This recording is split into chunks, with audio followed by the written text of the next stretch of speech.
I mean, it's at our front door. This takes beachfront property to a whole new level. We're going to lose our home. The Gulf's waves are knocking on a condo's front door on Fort Myers Beach. We are concerned. We're not sure how much longer this end of the building is going to stay dry. Now it's a race against the clock to keep the Gulf from swallowing homes.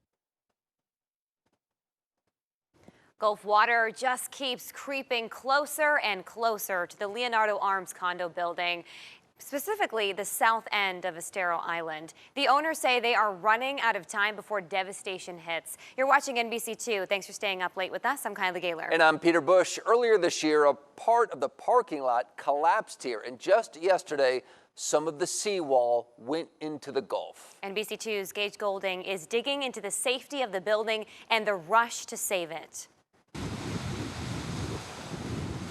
We are one storm away from devastation. Yeah, it looks like it's going to be undermined by the Gulf. The beach used to extend nearly a football field into the Gulf. Years of erosion has led to this. The water is here. In just a couple yards more, it's going to reach the building. I mean, it's at our front door. That's Gene Duffy, the president of the condo building.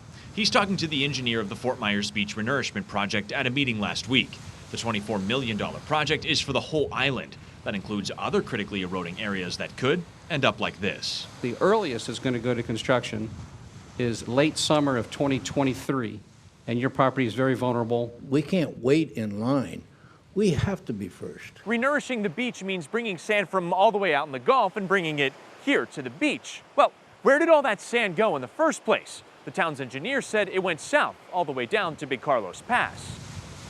It didn't happen overnight, but it did ramp up recently. This corner of the parking lot partially collapsed in the spring. The plan was to put in these massive sandbags to stop it. Now, they can't just drop these things wherever they'd like. They have to prove to the Department of Environmental Protection that they were needed. They did a study, and it turns out the building was vulnerable.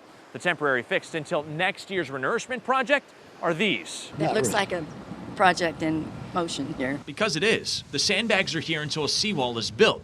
That could take years. The Stoltzes, who've been vacationing at Leonardo Arms for 3 decades, aren't sure the building has that long. We are concerned. We're not sure how much longer this end of the building is going to stay dry. The condo board says the building is safe right now. Their goal is to move as quickly as they can to keep it that way, hoping a storm doesn't get in the way. Reporting on Fort Myers Beach, Gage Goulding, NBC2.